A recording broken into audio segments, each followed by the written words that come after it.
భగవంతుడు ఒకడు తయారు చేసింది కాదు. శిల్పి చెప్పడు ఎవరు చేశారండి అని. శిల్పి చెప్పడు నేను చేశానని శిల్పి అనుకోడు. శిల్పి చెప్పడు. పూర్వకాలంలో రహస్యంగానే వాళ్ళకి సన్మానం. వాళ్ళకి ఎందుకంటే వాళ్ళకి అహంకారం రాకూడదని వాళ్ళకి మనసులో ఉంటుంది. ఆ రకంగా శాస్త్రం కూడా. వాళ్ళు ఈ దేవుడు నేను చేశాను అని ఎక్కడ అనరు. చాలా పొరపాటు. దేవుణ్ణి నువ్వేంటి చేసింది? మనిషి ఆ దేవుణ్ణి చేశాడు. చాలామంది దేవుడో మనిషిని చేశాడా, మనిషి దేవుణ్ణి చేశాడా? ఏం పిచ్చి ప్రశ్న ఇది. మనిషి ఎక్కడైనా దేవుణ్ణి చేయడానికి అవుతుందా? వీడు పుట్టి అసలు వీడు 6 నెలల వరకు పాకుతూ ఉండేవాడు. వీడు బతికేమిటో వీడికి తెలియదు. అమ్మ లేకపోతే నాన్న లేకపోతే వీడు దేవుణ్ణి చేసేవాడా? ఈ అల్పుడు, ఈ మనిషి దేవుణ్ణి చేస్తాడు ఎక్కడైనా? ఇదేం పిచ్చి మాట. ఇలా కొంతమంది లోకంలో వాదిస్తూ ఉంటారు. మనిషే దేవుణ్ణి తయారు చేశాడు. దేవుడు విగ్రహం చేశాడండి. విగ్రహాన్ని, ఆ స్వరూపాన్ని చూసుకోలేక విగ్రహం చేసి పెట్టుకుని ఆరాధిస్తున్నాడు. పాపం, అయ్యో పాపం వీడి బతుకు. ఈ అయ్యో పాపం కూడా దేవుణ్ణి తయారు చేసేది. ఈ మనిషి ఆ దేవుణ్ణి తయారు చేసేది. లేదండి ఈ రూపాలన్నీ ఇచ్చి, ఆ రూపం ఉండిందయ్యా. ఆ రూపాన్ని మహర్షులంతా చూశారయ్యా. ఆ రూపం వాళ్ళతో మాట్లాడిందయ్యా. వాళ్ళు తపస్సు చేసుకుంటే ప్రత్యక్షమైందయ్యా. మనకి తపస్సు చేసే యోగ్యత లేక విగ్రహాలు పెట్టి పూజించుకుంటున్నాం. నువ్వు ఆ రకంగా తపస్సు చేస్తే నీకు ఆ రూపం కనిపిస్తుంది. ఈనాటికి రామకృష్ణ దేవతారాలు వచ్చి మాట్లాడుతున్నాయిగా. రాముడితో మాట్లాడిన వాళ్ళు, కృష్ణుడితో మాట్లాడిన వాళ్ళు ఉన్నారుగా. మహానుభావులు, మహాత్ములు. మై మరిచిపోయి భజన చేస్తూ భగవంతుడినే చూస్తూ ఉండేవాళ్ళని మనం చూడట్లా స్వామిజీలో. ఈ ప్రకారంగా ఉన్నప్పుడు మనిషి దేవుణ్ణి ఎట్లా తయారు చేస్తాడు? మనిషి దేవుణ్ణి తయారు చేయలే. చాలా తప్పు. అసలు దేవుడంటే విగ్రహమే అనే కాన్సెప్టే తప్పు. విగ్రహమే దేవుడు అని ఎక్కడైనా చెప్పారా? లేదే. ప్రతీకారాధన. విగ్రహారాధనకి ప్రతీకారాధన, గుర్తు. ఆ గుర్తుకి మనం పూజ చేస్తున్నాం. లింగం అంటే ఏమిటి? గుర్తు. శివుడికి లింగం, శివలింగం గుర్తు కదా. ఇప్పుడు స్త్రీలింగం, పురుషలింగం, నపుంసకలింగం అన్నట్టుగా గుర్తు కదా అది వాళ్ళకి. ఈ ఫలానా గుర్తులతో మహిళ, ఈ ఫలానా గుర్తులతో పురుషుడు అంటున్నావా లేదా? అదే ప్రకారంగా ఇది ఒక గుర్తు. ఇక్కడ పెట్టి పూజిస్తూ ఉన్నాం. ఇది ఒక గుర్తు. భగవంతుడికి ఇది ఒక గుర్తు, ప్రతీక. ఇదే అది అని ఎక్కడ చెప్పలేదే. ఏమండి, నువ్వు జ్యోతిర్లింగానికి వెళ్ళినా అక్కడ పూజ చేసుకున్నా కూడా మళ్ళీ బయటకు వచ్చి కళ్ళు మూసుకుని చూడాల్సిందే కదా.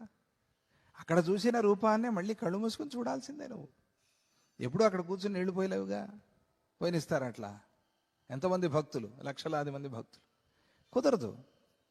అక్కడ ఏదో భక్తిగా ఒక చెంబు నీళ్లు పోసుకుని బయటకు వచ్చి చెంబేమిటి, నీళ్ళేమిటి, శివలింగం ఏమిటి, కథ ఏమిటి, ఈ పోయటం ఏమిటి, ఇదంతా ఆలోచించుకోవాలిగా. అదే కదా భక్తి. అందుకే క్షేత్రంలో ఉండేది. లేకపోతే ఒక చెంబు నీళ్లు పోసి రావడానికి గంట సేపు చాలు.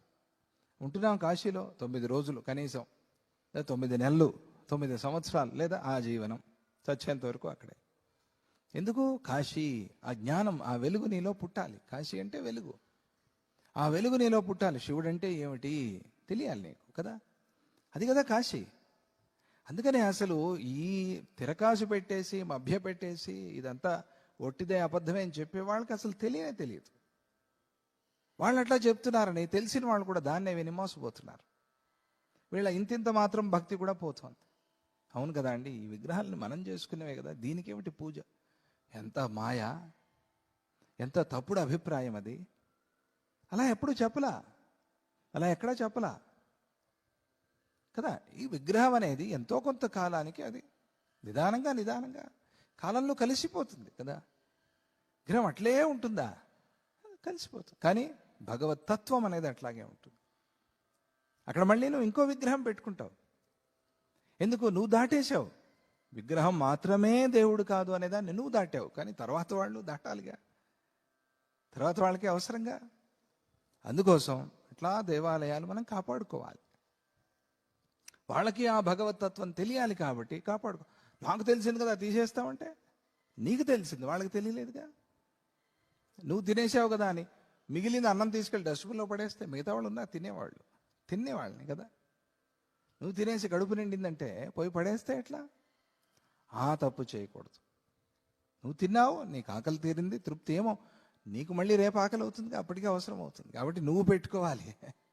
దేవాలయం అనేది నీ కోసం కూడా పెట్టుకోవాలి. ఏమో రేపు మళ్ళీ ఏం చంచలం వస్తుందో నీకు. తత్వం తెలుసుకుని పూర్తిగా తెలుసుకోకపోతే నీకు చంచలం వస్తుంది. కాబట్టి నువ్వు ఎప్పటికీ దేవాలయం కాపాడుకోవాలి, దేవాలయాన్ని పెట్టుకోవాలి. నీ బాధ్యత అది. సమాజ దృష్ట్యా కూడా నీ బాధ్యత అది. సమాజం బాగుండటానికి కూడా నీ బాధ్యత అది. కాబట్టి ఏం అక్కర్లేదు, తీసేసేయండి, కళ్ళు మూసుకుని కూర్చోండి. నో వే, అది కుదరదు. లోకంలో దేవాలయాలు ఉండాల్సిందే. కానీ భగవతత్వం, దేవతాతత్వం తెలుసుకోవాలి. తెలుసుకోకపోతే ఇది ఎటువంటి వాళ్ళు వచ్చినప్పుడు ఆక్రమణ శారీరకమైన ఆక్రమణ పర్వాలేదు, బౌద్ధికమైన ఆక్రమణ చేస్తే గనక ఇప్పటి ఆక్రమణ వీళ్ళు వస్తారు వెళ్ళిపోతారు తర్వాత కట్టుకోవచ్చు. కానీ బౌద్ధికమైన ఆక్రమణ ఉందే, అది తరతరాలు మనల్ని పీడిస్తుంది. బౌద్ధిక ఆకరణ చేయనివ్వకూడదు మన మీద. ఎప్పటికీ మన జ్ఞానం మనం భద్రంగా కాపాడుకోవాలి. అప్పుడు దేవాలయాలు భద్రంగా ఉన్నాయి. దేవాలయాలు ఉన్నాయి, ఉన్నాయి. కాశీలో దేవాలయాలు అన్ని లోపల లోపల లోపల లోపల దాగి ఉన్నాయి. ఇప్పుడు తీస్తుంటే బయటపడుతున్నాయి. ఉన్నాయి, బయటికి లేవంతే. ఎందుకు? లోపల పెట్టేసాడు, చుట్టూ ఇళ్ళు కట్టేశారు. ఎందుకు? ఆక్రమణకు వచ్చారు వీళ్ళని కదా. ఇప్పుడు ఇళ్ళు తీస్తుంటే పెద్ద పెద్ద ఆలయాలు. అబ్బా, ఇప్పుడు ఈ మధ్య చూశారో లేదో మీరు, 30,000 మంది కూర్చునేంత పెద్ద ఒక ప్రాంగణం చేశారు కాశీలో. అక్కడ అన్ని ఆలయాలు చూస్తే ఆశ్చర్యం అవుతుంది. అన్ని విశేషమైన శివలింగాలు. కాశీఖండంలో ఇన్ని వేలాది శివలింగాలు చెప్పారు, 1,00,000 కోట్ల శివలింగాలు చెప్పారు అక్కడ. ఎక్కడున్నాయి ఇవన్నీ అని మనకు ఆశ్చర్యం వేసేది. ఇప్పుడు అన్ని బయటపడుతున్నాయి. వాళ్ళు ఇళ్లలో పెట్టి జాగ్రత్తగా పూజించుకుంటారు. దేవాలయం చుట్టూ ఇల్లు కట్టేశారు అంతే, గోడ. మనకు మామూలు గోడలాగా కనిపిస్తుంది. ఇప్పుడు తీస్తూ ఉంటే అన్ని దేవాలయాలు బయటపడుతుంది. గోపురం కూడా లోపలే, బయట ఇళ్ల లోపలే, బయట కాదు. అట్లా అందుకనే ఆ విధానాన్ని మనం కాపాడుకుంటూ తత్వాన్ని మనం తెలుసుకునే ప్రయత్నం చేయాలి. కాబట్టి దేవత్వం అంటే ఏమిటి అనే ప్రశ్న వచ్చింది, దాన్ని తెలుపుతూ ఉన్నారు ఇక్కడ. అటువంటి ఆ వస్తువులో దేవత్వాన్ని మనం చెప్పటం కుదరదు. అల్పత్వంలో ఇదే దేవుడు అని చెప్పే సాధ్యత లేదు. అది ఒప్పుకుని తీరాల్సిన విషయం అది కదా. నాకు ఇదే దేవుడు అని నువ్వు ఎంత వాదించినా కూడా అది మొండివాదం అవుతుంది. అంత నువ్వు విగ్రహాన్ని పెట్టి పూజిస్తున్నావు, నీకు అక్కడే కనిపించారు, నాకు ఇదే, నువ్వెంత వాదించినా కూడా ఆయనే సాక్షాత్ దిగొచ్చి చెప్తున్నాడు కదా, ఇది మాత్రమే కాదురా, ఇక్కడ చూసుకో మంచిదే, కానీ ఇది మాత్రమే కాదు అని భగవద్గీతలో చెప్పిందంతా అదే ఆయన కదా.